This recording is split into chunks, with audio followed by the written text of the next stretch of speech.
नमस्कार। नमस्कार। आज हम एक ऐसी कहानी पर बात करने जा रहे हैं जो आपको झकझोर कर रख देगी। ये 8 जून 2018 की बात है। असम के कार्बी आंगलोंग में एक घटना जिसने बहुतों को सोचने पर मजबूर किया। ये कहानी है दो दोस्तों की, नीलोत्पल दास और अभिजीत नाथ, और उस दिन उनके साथ जो हुआ उसका एक दर्दनाक ब्यौरा। तो आज हमारा मकसद यही है कि इस कहानी में जो बातें बताई गई हैं उन्हें परत दर परत खोलें, समझें। जी।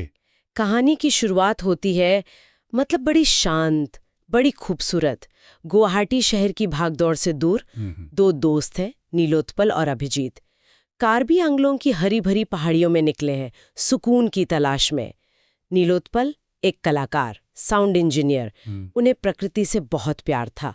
और अभिजीत वो शांत स्वभाव के, चेहरे पर हमेशा मुस्कान और दुनिया को जानने की इच्छा। वो बस थोड़ा शांत माहौल चाहते थे, शहर के शोर से दूर। हाँ, और देखिए यही विरोधाभास है ना जो इस कहानी को और भी दुखद बना देता है। एक तरफ ये शांति, ये दोस्ती, ये खूबसूरत नज़ारे, और दूसरी तरफ वो भयानक अंजाम जिसकी तरफ वो अनजाने में बढ़ रहे थे।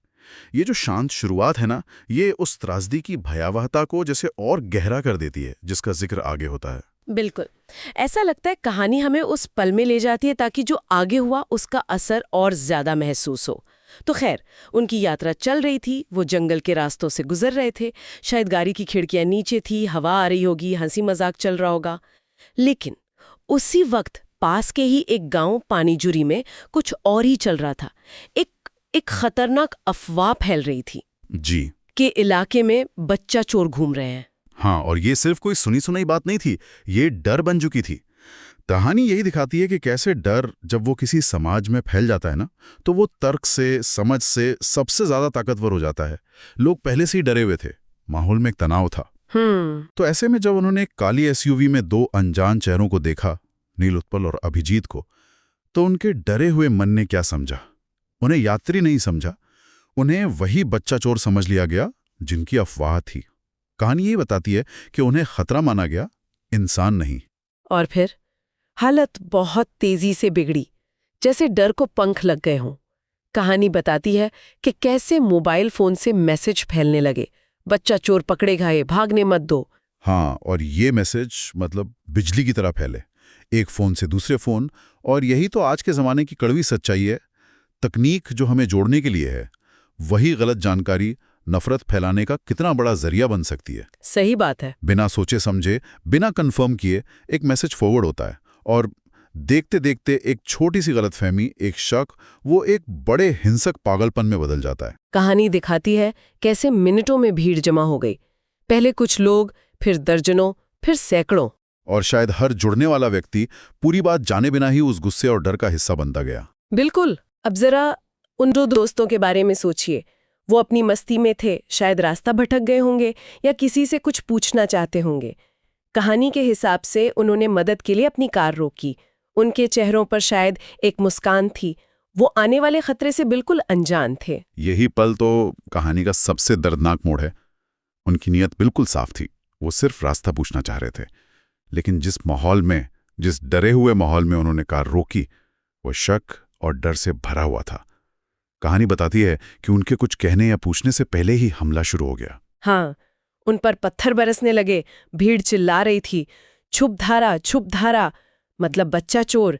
ये वो पल था जहां सारी बातचीत की समझने समझाने की गुंजाइश ही खत्म हो गई। कहानी में नीलोत्पल की उस चीख का जिक्र है जो बहुत लोगों ने बाद में सुनी भी। मुझे मत मारो, मैं असमिया हूं, प्लीज मेरा विश्वास करो। ये अपील तो दिल दहला देती है। वो अपनी पहचान बता रहे थे, अपनी जबान का वास्ता दे रहे थे, ये साबित करने की कोशिश कर रहे थे कि वो बाहरी नहीं हैं, उन्हीं में से एक हैं, वो बेकसूर हैं। लेकिन वो जो भीड़ थी वो पागल हो चुकी थी। उसके सामने उनकी पहचान, उनकी भाषा, उनकी इंसानियत सब बेकार हो गया। उस वक्त भीड़ के लिए वो सिर्फ बच्चा चोर थे। वो अफवाह ने उन्हें राक्षस बना दिया था। तर्क पूरी तरह हार चुका था, सिर्फ अंधी हिंसा थी। कहानी यही दिखाती है कि कैसे वो उन्माद इंसान की पहचान मिटा देता है। बिल्कुल। इसके बाद जो हुआ उसे बयान करना भी मुश्किल है। कहानी बताती है उन्हें कार से बाहर खींचा गया, बेरहमी से पीटा गया। उनकी चीखें उस शांत जंगल में गूंज रही थीं और फिर धीरे धीरे सब शांत हो गया। कहानी में उस सन्नाटे का जिक्र है जो उनकी चीखों के बाद छाया, एक भयानक भारी खामोशी। हाँ, और ये खामोशी ये हिंसा के चरम को दिखाती है। वो चीखें जो मदद के लिए थीं, जो दर्द की थीं, जब वो बंद हो गईं तो उसका मतलब था कि जिंदगी खत्म हो गई। कहानी में सन्नाटे का इस्तेमाल बहुत असरदार है। ये उस वहशीपन के आखिरी अंजाम को बिना कुछ कहे ही बयान कर देता है। ये दिखाता है कि कैसे पल भर पहले जो जिंदगी जोश और उम्मीद से भरी थी, वो नफरत और गलतफहमी की भेंट चढ़ गई। और जब इस घटना का वीडियो, खासकर नीलोत्पल की वो आखिरी गुहार वाला वीडियो, बाद में ऑनलाइन सामने आया तो जैसे पूरे देश में एक सदमा सा फैल गया। लोग हैरान थे। मतलब ये समझ पाना मुश्किल था कि ऐसा कैसे हो सकता है। 2 पढ़े लिखे नौजवान जिनका कोई क्रिमिनल रिकॉर्ड नहीं था, उन्हें इस तरह मार दिया गया सिर्फ एक अफवाह के आधार पर, लोगों के डर और गुस्से की वजह से। बिल्कुल, ये घटना सिर्फ एक लॉ एंड ऑर्डर का मामला नहीं रह गई थी, ये एक सामाजिक त्रासदी बन गई थी। इसने असम को, पूरे देश को जैसे आईना दिखा दिया। लोगों में गुस्सा था, दुख था, और ये सवाल था कि एक समाज के तौर पर हम कहाँ जा रहे हैं। और कहानी में जिक्र है कि कैसे इसके बाद विरोध प्रदर्शन हुए, कैंडल मार्च निकले, न्याय की जोरदार मांग उठी। ये सब दिखाता है कि लोगों के अंदर तक चोट पहुंची थी। ये सिर्फ 2 लोगों की मौत नहीं थी, ये इंसानियत पर, भरोसे पर और तर्क पर एक हमला जैसा था। हाँ, और न्याय की वो मांग आज भी जारी है। कहानी ये भी बताती है कि जो कानूनी प्रक्रिया है वो धीमी रही है।